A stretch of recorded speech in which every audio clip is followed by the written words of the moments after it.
Hello everyone, welcome back to our channel. And today special వచ్చేసి పులిహోర. So పులిహోర నా స్టైల్లో ఎలా చేయాలో నేను చూపించబోతున్నాను. అండ్ దానికి కావాల్సిన పదార్థాలు అనమాట. అండ్ ప్రజెంట్ నా దగ్గర జీడిపప్పు అయితే లేదు, మీ దగ్గర ఉంటే యాడ్ చేసుకోండి. అండ్ నేను ఫస్ట్ చింతపండు పిప్పంతా తీసి రసాన్ని ప్రిపేర్ చేసి పెట్టుకున్నాను. అండ్ ఒకవైపు పోపు అండ్ ఇంకోవైపు రైస్ అయితే రెడీ అయిపోతుంది. పోపునైతే ఇలా వేయించుకుంటున్నాను. అండ్ ఒక్కొక్కరు ఒక్కొక్క స్టైల్లో చేసుకుంటారండి. This is my style. So మీరు సపరేట్గా ఒకటి వేయించుకోవాలనుకున్న అది మీ ఇష్టం. బట్ నేనైతే అన్నీ కలిపి అయితే వేయించేసుకుంటాను. అండ్ ఇదంతా బాగా వేగిన తర్వాత అండ్ వేగుతుండగా నేను సాల్ట్ అండ్ పసుపును కూడా ఇందులోనే యాడ్ చేసేసుకుంటాను. అండ్ ఇంకోవైపు మనకి కుక్కర్ కూడా విజిల్ రెడీగా ఉంది, ఓపెన్ చేసేస్తున్నాను. అండ్ రైస్ కూడా మనకి రెడీ అయిపోయింది అనమాట. అండ్ పోపు కూడా అయిపోయింది, ప్లేట్లోకి అయితే తీసేసుకున్నాం.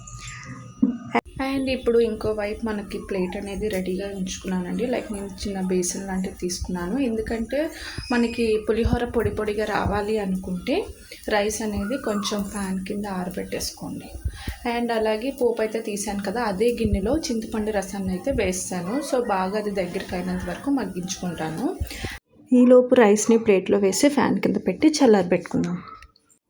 చింతపండు రసంలో 2 పచ్చిమిర్చి అండ్ లైట్గా సాల్ట్ వేసుకొని నేను చింతపండు రసాన్ని మగ్గించుకుంటాను.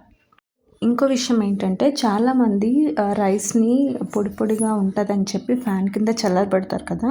సో ఆ టైంలో ఆయిల్ వేసుకుంటారనమాట, ఇంకా పొడిగా వస్తుందని చెప్పి. బట్ చూసారా ఎంత పొగలు వస్తున్నాయో, పొగలు. మనకి ఏంటంటే రసం రెడీ అవుతుంది అండ్ మధ్యలో షైడిష్. సో ఇలా పోపు వేసి నేను పులిహోరను అయితే మిక్స్ చేసేస్తున్నాను. అండ్ ఇదంతా మిక్స్ అయిన తర్వాత మనకు చింతపండు రసం అయితే దగ్గరికి అయిపోద్ది. సో ఆ రసం ఏదైతే ఉందో లాస్ట్లో దాన్ని కూడా వేసి మిక్స్ చేస్తానన్నమాట. అండ్ ఈలోపు మా చిట్టు తల్లికి ఫుడ్ కూడా ప్రిపేర్ చేసేస్తున్నాను. సో ఏం చేస్తున్నానో చూసేయండి. Potato, cauliflower, carrot and tomato వేసి ఫస్ట్ నెయ్యిలో మగ్గించేస్తాను. అండ్ దాని తర్వాత పెసరపప్పు, కందిపప్పు, రైస్ ఇప్పటి వరకు ఒక హాఫ్ అన్ అవర్ నానబెట్టుకున్నాను. అది కూడా వేసి మొత్తం ఆయిల్లో నెయ్యిలో వేసి వేపుతున్నాను అనమాట. సో ఇదంతా వేగిన తర్వాత ఫైనల్గా వాటర్ వేసేసి లిడ్ని క్లోజ్ చేస్తున్నాం. అండ్ ఈలోపు మనకు చింతపండు రసం కూడా రెడీ అయిపోయింది. చూసారా ఎంత వచ్చిందో.